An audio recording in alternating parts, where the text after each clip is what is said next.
अस्सलाम वालेकुम dear student. इस वीडियो में हम करने जा रहे हैं क्वेश्चन हमारे पास 48 बिल्कुल क्वेश्चन नंबर 44 की तरह ही है तकरीबन, कुछ पार्ट इसका। अब देखिए इसमें कहते हैं कि आपने फाइंड आउट करना है जी, इसमें mean and coefficient of variation find out करना है। मीन तो आपको पता है कैसे फाइंड आउट करेंगे। अब उसने कहा है मोमेंट्स अबाउट दिस मीन्स ए है, ये आर्बिट्रेरी वैल्यू है। मोमेंट्स जो भी आई हैं ये अबाउट आर्बिट्रेरी वैल्यू आई हैं, अबाउट दिस आई हैं, इसका मतलब है अबाउट आर्बिट्रेरी वैल्यू है। ये फर्स्ट मोमेंट होगी, ये सेकंड, ये थर्ड, ये फोर्थ। डैश लाजमी लगाना है, क्यों लगाना है? क्योंकि ये आर्बिट्रेरी वैल्यू के लिए है, ओरिजिनल मीन के लिए नहीं है। अब मीन उसमें आपने फाइंड आउट किया था क्वेश्चन नंबर 44 में भी आपको पता होगा। मीन किसके बराबर होता है? फर्स्ट मोमेंट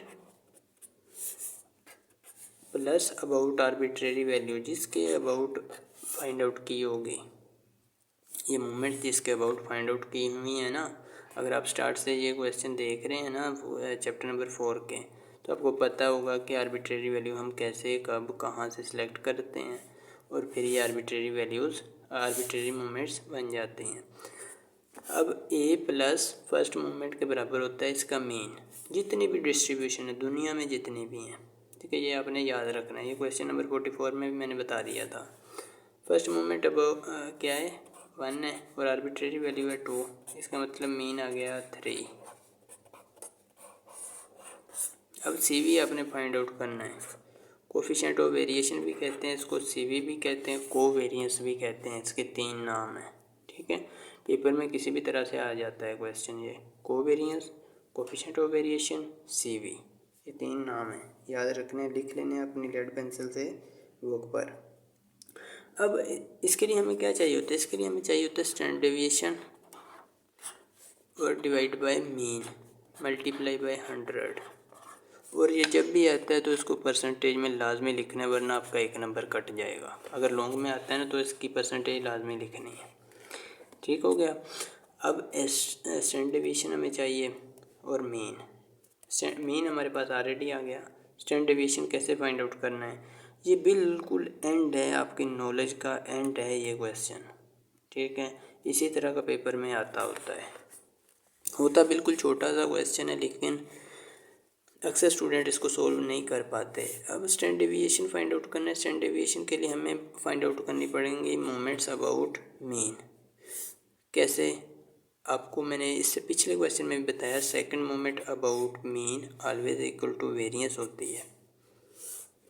जब ये वेरिएंस होती है तो वेरिएंस आपको पता है क्या होता है? एस स्क्वायर के बराबर होता है, ठीक है। एस स्क्वायर भी कह सकते हैं इसको, हम एस डी स्क्वायर भी कह सकते हैं। हम इसका स्क्वायर रूट ले लेंगे तो स्क्वायर कैंसिल हो जाएगा, तो स्टैंडर्ड डेविएशन रह जाएगा। पहले तो हम सेकंड मोमेंट फाइंड आउट करते हैं। सेकंड मोमेंट किसके बराबर होती है? माइनस फर्स्ट मोमेंट स्क्वायर के बराबर होती है, ठीक है। तो second moment about arbitrary value है जी 2.5 एंड फर्स्ट है 1।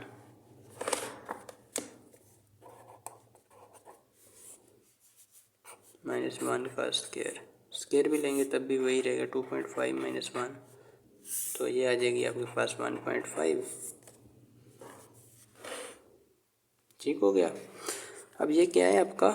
सेकंड मोमेंट अबाउट मीन इसके बराबर होती है? वेरिएंस के बराबर होती है, ये इसकी प्रॉपर्टी है। Second moment about mean always equal to variance. अब आपने इसका लेना है स्टैंडर्ड डेविएशन निकालना है। स्टैंडर्ड डेविएशन के लिए क्या कहेंगे? ये क्या आपके पास आया? ये एस स्क्वायर आया हुआ है, या एस डी स्क्वायर आया हुआ है 1.5।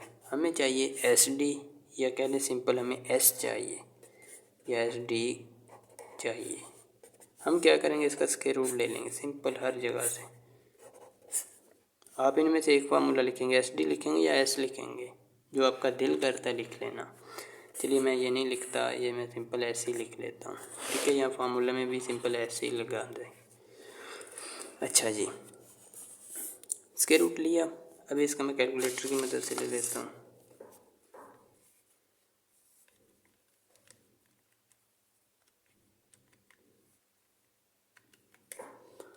तो ये मेरा आ रहा है 1.224, ठीक है। 1.224 लिख लेता हूँ, 1.225 बनेगा राउंड अबाउट।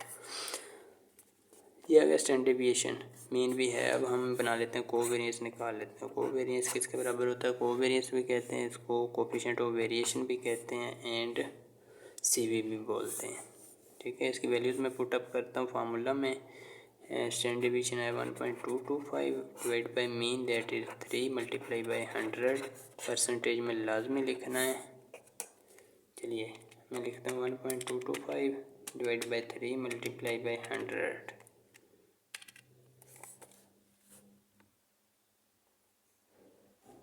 नज़र आ रहा है 40.83। अभी आप में से काफ़ी सारे स्टूडेंट कहेंगे सर बुक पर 40.82 है, या इसे 1-2 में भी इशारे के बाद कम पीछे ऊपर नीचे हुआ हो, तो इसकी अपनी टेंशन नहीं लेनी।